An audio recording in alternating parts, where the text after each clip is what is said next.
buenas noches. Bienvenidos a la hora clave. Buenas noches, Magda. Buenas noches, Manuel Felipe. El venezolano lee más que antes y los libros se venden más que antes. Seguro, es impresionante, es impresionante. El 19 de abril de 1810 se abre una nueva etapa en la vida del país con la protesta en contra del dominio español, lo que reimpulsará el fervor libertario de los venezolanos. Diversos hechos ocurren ese año. Por ejemplo, José Ángel Lama escribe Misa en Re, nace formalmente la homeopatía y la máquina para hilar lino. En México se expande el grito de Dolores y en Venezuela se imprime y publica el primer libro. Este primer libro tiene un nombre exuberante, Calendario Manual y Guía Universal de Forasteros en Venezuela para el año 1810. El libro nunca pudo cumplir a plenitud su misión de calendario ni guía de forasteros, porque cuando salió a la calle se vivía una realidad política distinta. Pero el libro sirvió como muestra del resumen de la historia de Venezuela, hecho por Andrés Bello, y que sin que fuera su propósito, se convirtió en un hito en la historia editorial del país. El investigador don Pedro Graces, que tantas investigaciones, selecciones y prólogos hizo para diversas publicaciones de la Biblioteca Ayacucho, se le debe el reconocimiento y ensamblaje de este libro a partir de un ejemplar ubicado en el Museo Británico y otro en la biblioteca del venezolano José María Núñez Ponte. La primera publicación facsimilar de Andrés Bello corrió a cargo del Ministerio de Educación en 1952 y posteriormente se le añadió un estudio complementario del profesor Pedro Graces, editado por el Banco Central de Venezuela en 1968. Yo creo que lo principal que hay que resaltar aquí es que en los últimos años, aunque parezca paradójico, a partir de estos últimos 15 años, que yo creo particularmente que ha habido una amenaza constante a las libertades individuales, en Venezuela se produjo un proceso, se vivió un proceso de intelectualización de la clase media venezolana. Discreto, que puede ser estudiado con cierta sutileza, pero sí creo que hubo un proceso de intelectualización de la clase media venezolana. Y esto, por supuesto, repercutió en que se están vendiendo mayor cantidad de libros o se vendieron durante una época mayor cantidad de libros. Yo creo que este es el año más difícil que hemos vivido, que ha vivido la industria editorial. No sé en cuánto tiempo, pero por lo menos desde que yo la conozco, en los últimos 15 años es así, se puede decir así, porque este año el bolsillo del venezolano se está viendo afectado como nunca antes por el nivel astronómico que está teniendo la inflación. En ese sentido, es importante decir que aún así, nosotros seguimos vendiendo libros y el venezolano quiere seguir consumiendo libros. Pero estamos viviendo un momento bastante difícil. ¿Sobre qué es lo que leen los venezolanos? Bueno, creo que hay que destacar que en efecto hay una tendencia importante a la lectura de libros políticos que tocan el tema histórico también, y un poco con mayor fuerza la ficción y la narrativa. En el caso nuestro, nosotros somos una librería que vende una gran cantidad de títulos de ciencias sociales y de filosofía. Eso es una particularidad porque en una época también fuimos una librería que vendía muchísima poesía. Creo que eso ha bajado y ha sido un poco pagado ahorita por los libros, los títulos de ciencias sociales, pero nosotros somos una librería rara, una librería muy literaria. Si quiere, escapamos un poco del tema del bestseller. Las primeras y más famosas librerías de Caracas, como era propio de la época, eran también sedes de las famosas tertulias de autores y críticos. El escritor José María de la Concha, en su libro Reminiscencias, Vida y Costumbre de la Vieja Caracas, señala, por ejemplo, que entre las esquinas de Tramposos y El Chorro, con arreos de burro que venían desde el Tuyo, Barlovento, y el desfile de carretas que venían de Aragua o Los Llanos, encontraba usted la flamante librería La Española, de Puig Ros y Parra Almenar, y al frente la grande y conocida empresa El Cojo. Rememora de la Concha, una época anterior al llamado Guzmanato, Pues La Española, ya en 1881, publicaba la selección de poetas europeos y americanos de Manuel Fombona Palacio, y todavía en 1930 ofrecía catálogos de libros. El escritor Alexis Márquez Rodríguez opina que Caracas no ha sido pródiga en las llamadas tertulias literarias españolas, pero sí ha tenido grupos que periódicamente y a veces todos los días se reunían para conversar de lo humano y lo divino, y que eran desde luego tertulias en el sentido más amplio que ofrece el diccionario de la Real Academia de la Lengua Española. Bueno, Manuel, también se habla con frecuencia de las peñas literarias, que en épocas diversas ha servido para reunir a nuevos escritores, para promover las publicaciones de libros e incluso realizar charlas y seminarios. Esto generalmente se hace alrededor de un escritor ya conocido y con sólido prestigio. Por supuesto, además de lo literario, estas peñas son propicias para la conversación y la bohemia. Son los venezolanos aficionados a la tertulia literaria. Existen hoy en día, con los cambios operados con la comercialización y ventas de libros, lugares de encuentro para intelectuales y lectores aficionados. Vamos a la calle. Normal, porque son libros usados, pues. Independientemente que hacen falta libros nuevos, porque las editoriales supuestamente no están cubriendo lo que es los libros escolares, pues. Constantemente están viniendo mucha gente a comprar libros, pues. Incluso ha aumentado más bien todavía. Sí, mucha venta de libros, la gente le gusta mucho leer, pues. Muy excelente este año, porque la gente busca una gama de precios que en las librerías no las puede conseguir. El alto costo de la vida los obliga a venir hasta acá. Vienen muchos lectores buscando libros técnicos especializados y libros de autoayuda. Se está viendo poco libros escolares. Mayormente es primaria lo que buscan y los libros no están saliendo de las editoriales. Se vende de todo un poco, las novelas no es independientemente, viejas, nuevas, no, la gente no ve eso, pero igual se ha mantenido eso entre las personas, todavía les gusta leer, buscan sus libros nuevos, viejos, novelas viejas, nuevas. Y sí ha disminuido un poco, a veces hay pocas ventas, pero creo que también depende del bolsillo del venezolano. Muchas veces tenemos ventas buenas también. Mucha gente adulta buscando textos viejos, que son más baratos. En esta oportunidad nos visita Andrés Werner. Él me dice, Andrés, ¿cómo te gustaría a ti que yo te presentara? Entonces me dice, chico, librero. Pero yo sé que es más cosas. Y Manuel Felipe también me dice, no. Él es una pila de cosas más, él es editor, es una cantidad de cosas, además es presidente de la Fundación de Cultura Urbana. ¿Sí o no? Así es, Magda. Pero ¿por qué te encanta tanto que te digan librero? Eso es un orgullo, ¿no?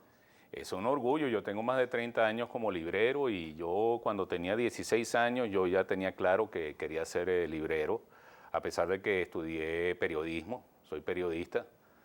Pero yo siempre soñé con tener una librería, estar en Van contacto saliendo las con los cosas, es libros. periodista también. Sí, Ahora sí. fíjate, ¿por qué se te atrae? Pues yo te lo digo yo, a mí me pasa lo mismo, aunque no soy librera, pero me pasa lo mismo. ¿Por qué esa atracción, chico, por los libros y por todo ese ambiente, cuando uno dice yo soy un ratón de biblioteca? Bueno, probablemente porque yo crecí entre libros, pues, o sea, eso formó parte de mi vida desde siempre, desde siempre.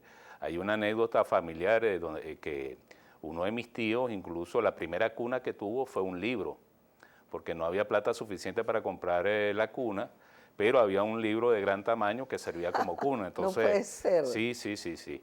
Y bueno, mis abuelos fueron editores, fueron escritores, mi mamá fue ilustradora de libros, mi papá escribe también. O sea que tú tienes, como dicen, la tinta en las venas.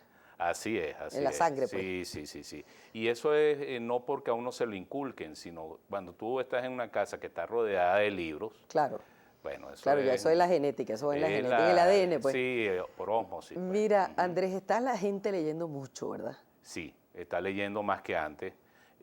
Yo comencé el oficio en el año 82. En el año 82 la gente leía poco realmente y no leía literatura venezolana. No le gustaba la literatura venezolana. Creía que era una literatura muy experimental o muy política, de cosas de actualidad política del momento. En los automercados se llaman anaqueles, pero en las librerías se llaman estantes. Esos estantes sí están full, ¿no? Esos estantes no están tan full como uno quisiera, porque hay un problema tremendo de importación. Han cerrado muchas distribuidoras, entonces nos gustaría tener los estantes llenos.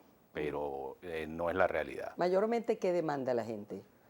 La gente en los últimos años ha demandado mucho los libros de historia, no tanto de actualidad política, sino de historia, porque la gente quiere saber qué es lo que está pasando, pero más a profundidad, no el día a día, sino darse como una idea clara en la historia de por qué estamos pasando la crisis que estamos pasando. Y comprende finalmente que hay que ver un poco para atrás para ver que, para entendernos, ¿no? Exacto. Entender de dónde venimos y para dónde vamos. Claro, todos tenemos que ver los antecedentes y los análisis más profundos. Pero también se está leyendo mucha narrativa. Hablábamos detrás de cámaras de cómo la literatura no es solo un acto de conocimiento, sino también es un placer sobre todo. Claro. Es un placer. Hablando de placer, nos has traído, que parece que a ti te ha producido mucho placer leerlos, nos has traído una serie de libros. Sí. Yo los voy a ir mostrando y tú si quieres vas comentando. Sí. Este libro parece ser bastante reciente, ¿no? Sí, bueno, esa es Constancia de Lluvia, esa es una novela diario que se ganó el premio de la Fundación para la Cultura Urbana en su pasada edición. Es un libro escrito por Ricardo Ramírez, que además es del medio, él, aparte de escritor, es profesor universitario, es librero también. Es un libro que conjuga muy bien lo que es la novela con el diario, con lo autobiográfico. Y este es otro que también es reciente, que por cierto parece ser que el autor es su primer libro, ¿no? Es su primera novela, es una novela extraordinaria, es una novela que tiene corte político, La mala racha, porque habla de un personaje que, bueno, que a raíz de los sucesos del 2003 del paro petrolero, queda a la deriva. Pero conforme pasan los meses se le van presentando oportunidades bonitas y oportunidades no tan bonitas. De Fernando Martínez Mótola, ¿no? Sí, entonces es como un dilema ético que tenemos los venezolanos y también es esa realidad de la gente que se está yendo, que si me voy, que si me quedo. Muy interesante, muy interesante. Aquí tenemos a Juan Carlos Méndez con Y recuerda que te espero.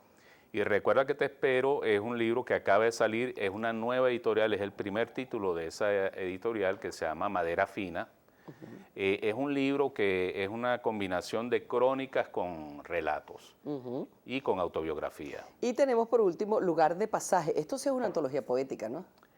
Esa es una antología poética de María Auxiliadora Álvarez, editado por Monte Ávila. Muy interesante, tiene un prólogo además de Julio Ortega, que es un gran crítico latinoamericano. Es bueno porque nos hemos dado una especie de paseo por lo que se está produciendo en para públicos distintos intereses, distintos géneros, ¿no? Ahora, ¿tú crees que en este momento el venezolano, aparte de que la crisis está haciendo que nosotros profundicemos, como decías tú, un poco más sobre nuestra realidad, sea también motivo para que se instale un poco una avidez mayor por la cultura? En líneas generales, es decir, que de alguna manera nos mejore como sociedad. Sí, claro que sí, uno lo percibe no solo aquí en Caracas, sobre todo cuando uno visita la provincia, todas las actividades culturales se llenan de gente, el público está muy, muy curioso, muy ávido. Hablando de actividades culturales, ¿tú crees que las peñas literarias o las tertulias han sido también, han recibido también su estímulo a partir de todo esto? Sí, cómo no. Hay muchos clubes de lectura, muchísimos clubes de lectura. Que ahora se llaman clubes de lectura, exactamente. Sí, se llaman clubes de lectura. Antes se identificaban como unas señoras mayores que no tenían nada que hacer con su vida, entonces se reunían a hablar de algún libro. Bueno, eso no tiene nada que ver con los clubes de lectura de ahora, donde por supuesto hay muchas mujeres leyendo que son grandes lectoras. Además, la mujer tiene una agudeza para leer que la mayoría de los hombres no tienen. ¿Y la gente joven también se está involucrando en estos círculos? Sí, claro que sí. Y en cursos también creativos, en cursos de literatura. Están surgiendo muchas nuevas editoriales pequeñas que vienen a suplantar las que se fueron del país, que eran las grandes corporaciones. Sí. Entonces, y que están además en manos de escritores o de libreros o de personas que siempre tuvieron que ver directamente con el libro.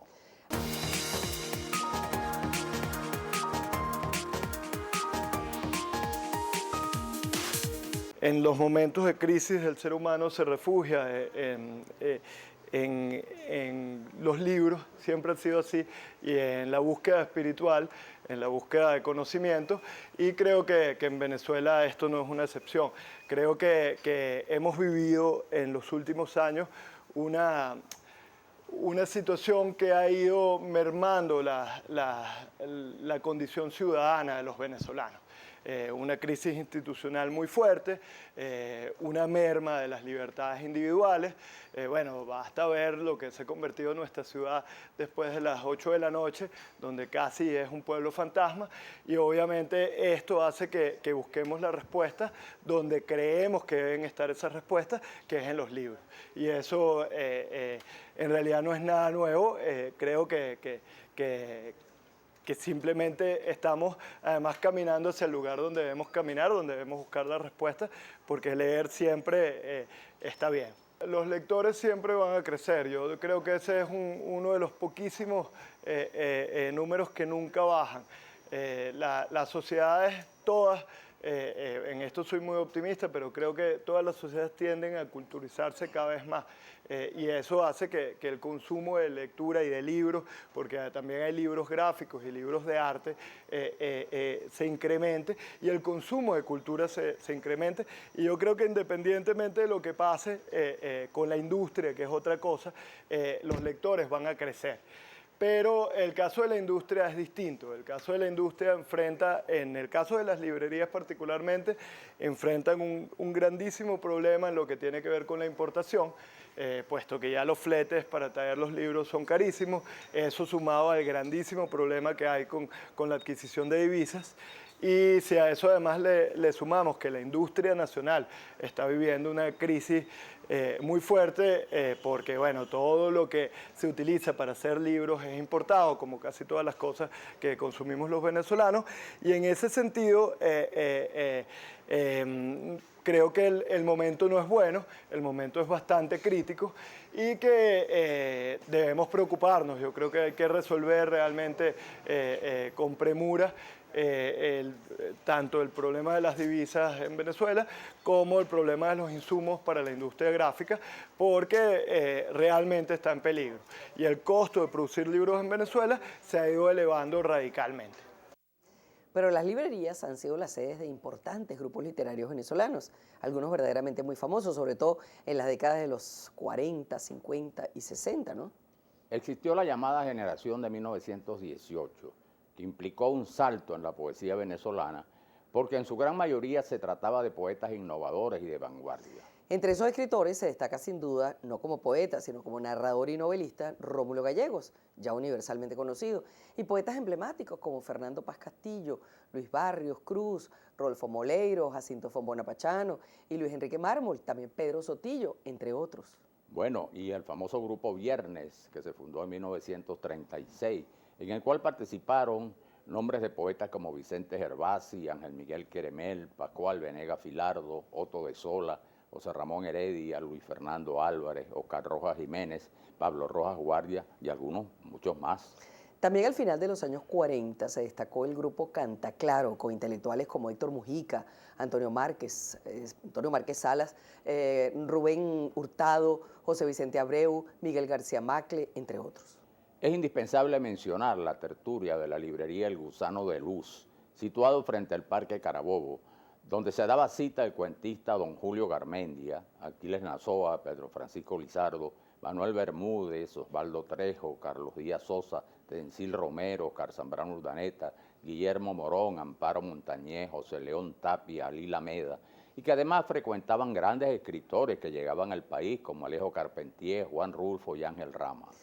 Bueno, y luego está todo el movimiento de los años 60 con los grupos literarios de orientación ideológica, como Sardio, donde destaca Rodolfo Izaguirre, Salvador Garmendia, Ramón Palomares, entre otros más. Posteriormente, El Techo de la Ballena, que marca una época de rebeldía literaria con Adriano González León, Caupolicán Ovalles, Millo Bestrini, David Aliso, Alfonso Montilla, Regulo Pérez y otros más. ¿Y qué puedes decir, Manuel, de la famosa República del Este? La República del Este, Maki, fue como la sumatoria de todos esos movimientos y se apoderó prácticamente de Sabana Grande entre los años 70 y 80. Allí se incorporaron además políticos, periodistas, empresarios y muchos curiosos que iban a sus lugares a compartir socialmente. Pero sin duda ello significó una verdadera revolución en la vida cultural de Sabana Grande, y es todavía el lugar donde se encuentran las librerías y las galerías más concurridas. Aunque ahora, por supuesto, se realizan muchas compras por internet, mediante Amazon, etcétera, dado los costos de publicación. Pero te puedo decir que hoy en Venezuela se está escribiendo mucho más y también se está leyendo mucho más a nuestros creadores. Esa es la clave. Esa es la clave. Buenas noches.